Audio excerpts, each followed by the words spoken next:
It's definitely a tough situation. At Maestro, again, we dive deep. First thing we look at is what's the justification? If there's a change and is justified, what's the fair value for that? And making sure that, everybody is getting treated fairly. But also, I'm a huge believer that making sure that it's justified. So, that's always the first step. So this is Maestro Minute, the show that discusses all things real estate, sharing interviews with the most successful people in the industry. Hear from their perspective and what they are doing to achieve success. Get exclusive tips on how you can also succeed in real estate. Maestro Minute is brought to you by Maestro Development. Here's your host, Nareg Mouradian. What do you look for when you're reviewing change orders? Oh man, change orders, nobody likes them. Contractors lose money on them. They spend a lot of time trying to put them together. Owners don't like them. They don't want to pay for added services. So it's definitely a tough situation. At Maestro, we dive deep. We look at the change order. First thing we look at is what's the justification, right? What triggered it? Is there a reason for it? If there's a valid justification, you better make sure that change order identifies that. Then once you identify that, then look at the way the change order costs come in.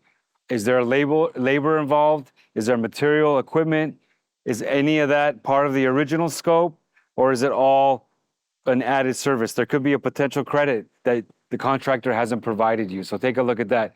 And then dive a little bit deeper and look at the material cost, the labor cost, the equipment cost, and see what those are that are coming in. If the contractor hasn't provided you that information, ask them for it. Say, hey, I want to see your labor rates. It'd be great if you had locked that up when you wrote the contract, so you already knew what the labor rates were and it was pretty transparent. But if you don't, have them send that to you and have them break out the labor with hours. For material, have them send you the invoice, have them send you the bill, so you can look at where the material pricing is coming in. Have that backup. And then if it's equipment, see where he's renting it from. How much is it? Is it per week, per day, per month? What is he charging you, right? How long does he need it? Does it make sense? So look at all those things. And then, once you're done, package that up, have a conversation with the contractor, the architect, depending on what the issue is, and try to find a happy resolution for everybody. So if there's a change and is justified, what's the fair value for that? And making sure that, everybody is getting treated fairly. But also, I'm a huge believer that making sure that it's justified. So, that's always the first step. So great question. Then I got this really cool question, and it basically said, how do you thrive in chaos? So thriving in chaos, I mean, that's a great question. So during projects, there's always chaos, especially if you're getting in the construction phase. You're starting with demolition. You could potentially be uncovering a lot of unforeseen items, stuff that wasn't picked up in the drawings for whatever reason because it's unforeseen, right? So anytime there's chaos, there's opportunity, right? Opportunity for you to figure out, hey, what's going on? What's the issue here, right? That's opportunity. Chaotic environments, if you're prepared and you roll up your sleeves and you dig deep, you can actually find a lot of great opportunities. So that's how you thrive in chaos. Look for different opportunities. I could tell you that in design, there was an issue where it got a little bit chaotic, right? The architect passed away. Unfortunate, not happy to see that. Definitely not.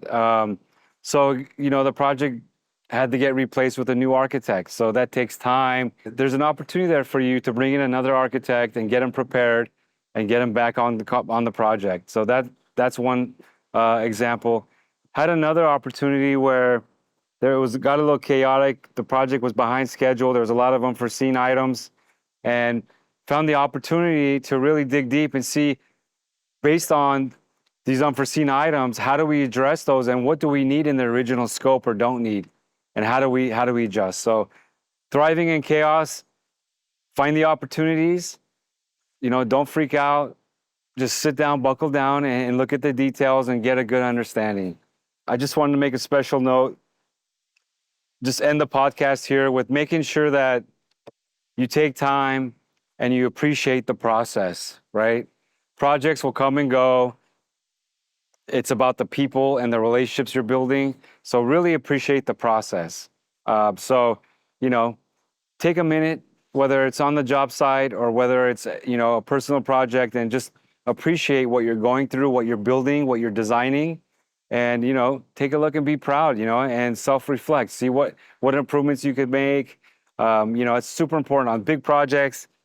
We like to do that pretty frequently because it's moving pretty fast, even though it's a longer project, and just understand all the accomplishments you're doing. So super important to once in a while stop, smell the roses, and be excited about the process you're in. I'll tell you, for us, especially for me at Maestro, the relationships that we made, not only with our clients, with our partners in construction, in design, our subcontractors, our facility partners, those relationships, they really do last a lifetime if you do understand how to thrive and how to deal with these different items that we talked about today. So that's our podcast today. I hope you enjoyed the discussion. Thanks everybody for sending in your questions and comments. Keep sending those through. Really appreciate it. Hope you guys liked today's video. Definitely more really cool interviews coming up. I think you guys will enjoy. Don't forget to like and subscribe, and we'll see you on the next podcast. Thanks for joining. Thanks for tuning in to the Maestro Minute podcast. Make sure to rate this podcast if you found it helpful, share it with a friend that could use it, and follow us on all major podcast platforms. The Maestro Minute, powered by Maestro Development.